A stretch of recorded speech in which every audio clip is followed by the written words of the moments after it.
These guys are ridiculous. These guys are ridiculous.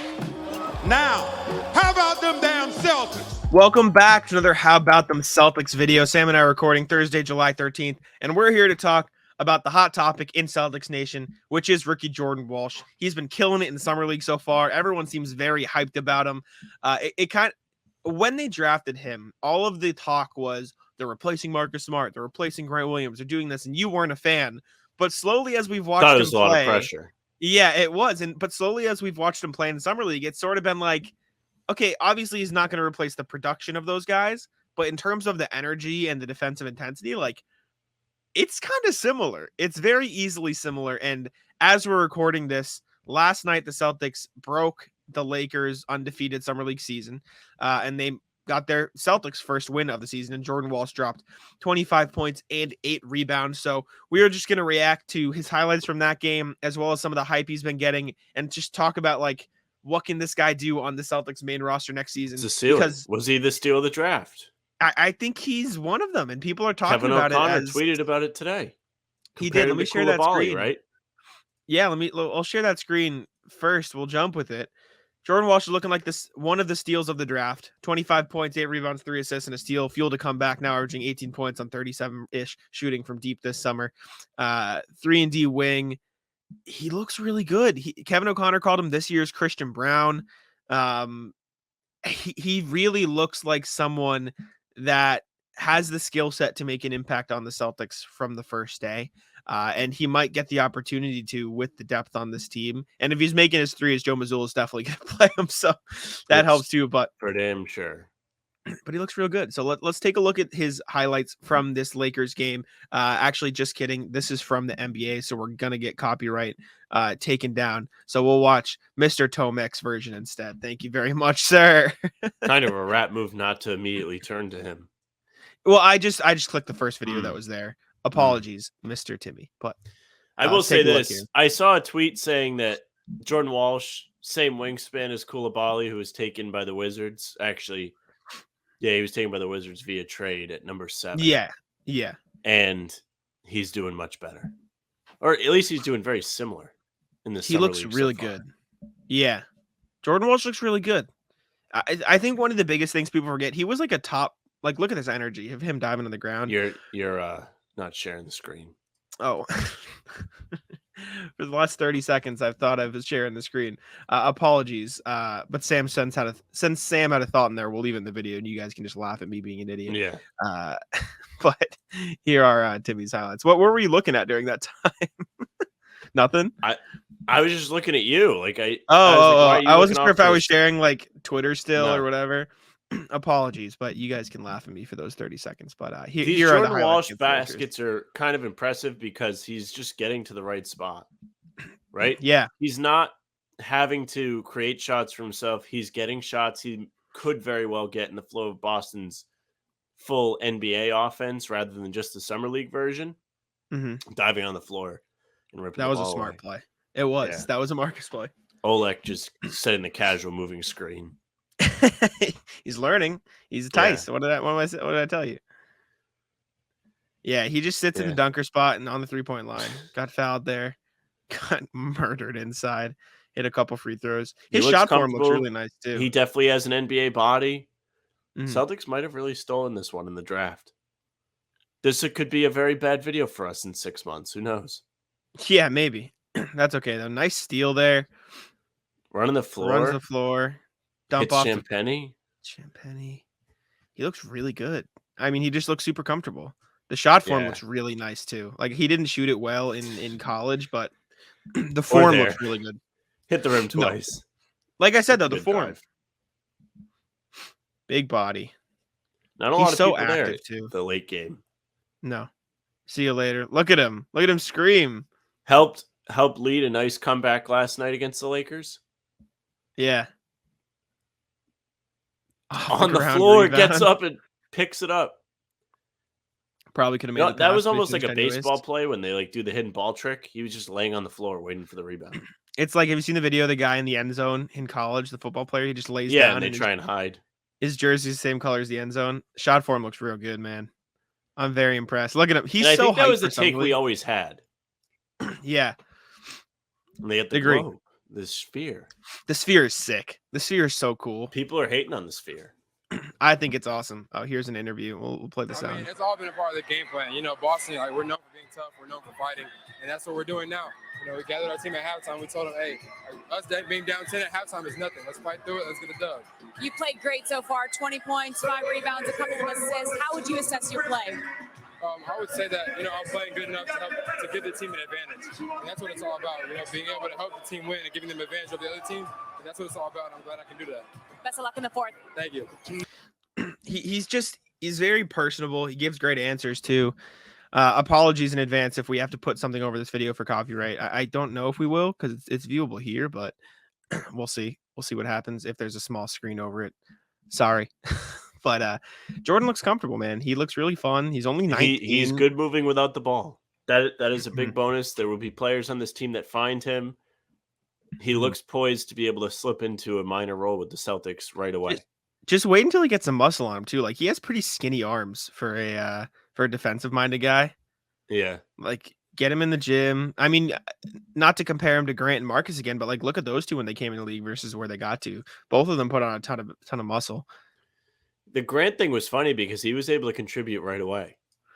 He was in a real playoff run. He was able to step in, knock down 60% of his threes in that bubble run, and he's stuck on with the team. So if Jordan Walsh is able to do so, where it looks like he's going to have a chance this year, the back end of the Celtics rotation doesn't seem to be set at all.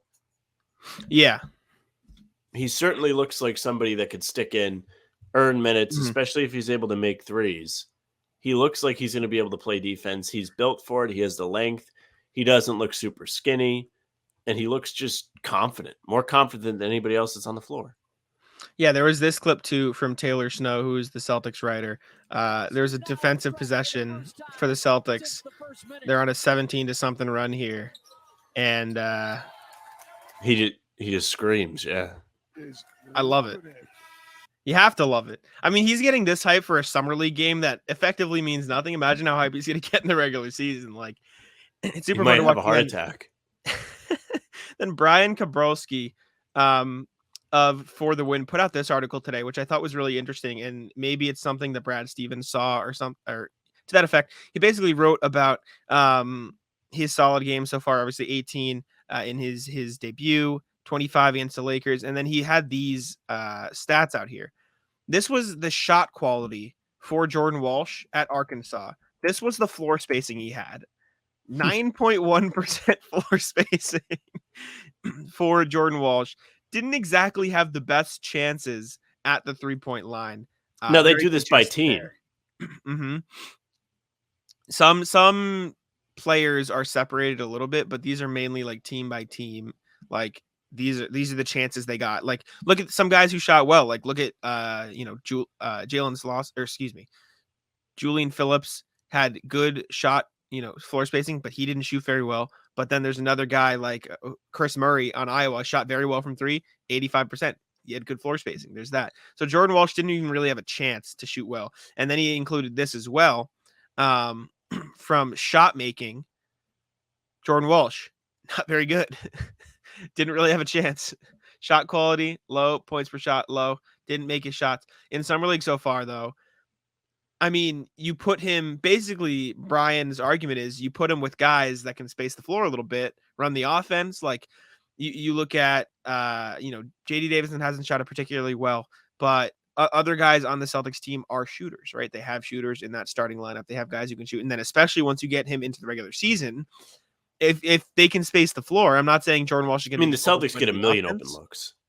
That's what I'm saying. So as that shot quality goes up, you'll probably see the 3-point percentage go up because, like Sam and I said, the form is there. He's the form of a good 3-point shooter, which is very encouraging. And I don't know how well he shot at the free throw line. Maybe I'll look like an idiot, but he shot 71% from the line in college. Like that's not a terrible. It's not great, but he also didn't get to the line that much. Like he only took 2 a game. He took 66. He shot 47. Can't imagine he was getting a ton of foul shots playing off of Nick Smith and Anthony Black at Arkansas. But I truly Sure. think, and obviously this is an overreactionary summer league video. Let's call it what it is. It's July. What it is. Exactly. But looking at the second round, James Najee has been okay. Jalen Pickett, Leonard Miller looks really good. He fell to the second round. Colby Jones is all right. Julian Phillips all right. Jordan Walsh in there at 38. He's looking like a really, really good pick for the Celtics. There are some other guys who have had solid summer leagues, like Emily Bates for the Cavs has been playing pretty well. You look at Trace Jackson Davis. I think they like him in Golden State. Tristan Vucevic looks okay in Washington, but like for what the Celtics were looking for, I think there was a report that came out after the draft that said they were targeting Olivier Maxence Prosper, who, for what it's worth, just had like 18 and 10, really great defense, 3 of them from deep, is playing really well for the Mavericks, especially defensively. And when they didn't get him, they were just like, okay, let's trade back at Jordan Walsh. For what they did, Jordan Walsh looks like a steal right now, and he looks like one of the best players of the second round of the 2023 draft, playing well in summer league. I think obviously Celtics fans are getting overly excited because there's not much else to be excited about right now, but I don't think it's that far off from reality that he could be a very impactful player, at least, or an impactful player from day one. He definitely has the game for it. He doesn't saying, need the ball a ton. He knows where to be. He knows how to move without the ball, and he plays defense. He's going to set himself up in positions to succeed. That's what it seems like. That's what we've seen so far. He's done more than probably any of us had hoped in the summer league, where he led the game in scoring yesterday. He had a great debut with 18 points and made a bunch of threes. Game 2 was whatever. 2 of 3, not bad. Yeah. He looks real good. I'm very excited for Jordan Walsh. Let me ask you this. In the Celtics rotation next year, how does the backup wing depth look for you in terms of minutes, if you had to do it right now? Behind the Jays. It's a mess. Because right now it is Sam Hauser, O'Shea Brissett, Jordan Walsh, right? Am I missing anything in that wing depth group? Not yet. You know, let's expand it to guards and wings at this point, right? Because like he can guard the perimeter at the very least, and it's not like the Celtics are going to depend on their shooting guards to handle the ball with Brogdon and Derek White there and Jason Tatum, right? I think your top 8 is Tatum, Brown, White, Porzingis, Horford in the starting lineup. Brogdon, Rob, maybe Pritchard is your 8th guy. This is where it gets dicey because I don't really know what Pritchard's responsibility is going to be next year. With Brogdon still being on the team as the backup guard. I think that 7 is solidified. So then it leaves you with Pritchard, Banton, Brissett, Hauser, Jordan Walsh, Cornette, and Champagnie as your bench. Obviously, I don't think Champagnie or Cornette are going to get most of those minutes. And then I also don't think Banton would be in that consideration as much. So that leaves you with Brissett, Pritchard, Walsh, Hauser. Who gets the most minutes? I would probably still lean Hauser because he had a solid last year and they'll probably trust him. But if Jordan Walsh has a hot start to the season, like I think he could rise into that 8th guy role a lot quicker than a lot of people expect. I think he's going to get an opportunity to prove himself at the very least. I think you have to. Yeah. If he comes in and Mazzulla just leaves him on the bench, they're going to get restless. People aren't going to like that, especially after he's had a great summer league showing. He's impressed people, and people really didn't expect this much from him. If Mazzulla just keeps him on the bench, it's not going to be a good reaction from the fan base. Not that Mazzulla really cares. But I think to answer your question it is Hauser right now. Agree. Hauser has shown that he can knock down the 3. He's shown that he can fit into the offense the Celtics ran last year. He's shown that even if he does get picked on defense, it's not really going to work. Teams can go after him all they want and disrupt their flow, but he's held his own for the most part. He hasn't really gotten cooked. So to me, it's still Hauser. That doesn't mean Walsh doesn't get any opportunity, though. He's going to get run. I agree. I'm excited for Jordan Walsh. I know a lot of Celtics fans are too, but we just thought we'd talk about what could be the steal of the draft, react to his highlights a little bit, check him out. But thank y'all for tuning in. We appreciate it. Subscribe to the channel. I'll let Sam wrap it up. Yeah, thank you very much for watching. Only watching. Exclusive to the YouTube. Make sure you hit the subscribe button. Hit the notification bell so you don't miss any of our daily uploads this summer. We have been putting them out, at the very least. Make sure you leave a like, comment on the video. Let us know what you think of Jordan Walsh. We've enjoyed them. You probably have too. As far as the official podcasts go, they are on this YouTube page as well as Apple and Spotify. So make sure you go follow us there. You can get all of those episodes right to your inbox. Leave a 5-star rating. Leave a nice review of us and tune in. Social media at How About Them C's, Twitter, Instagram, TikTok, Facebook is just the name of the podcast. You can like us there for all of the live streams. They will also be on the YouTube channel. So again, subscribe. And you can follow Jack on Twitter at JackSmartNBA. You can follow me at Sam LaFrance NBA. That's it for us. Taco, come on. Taco.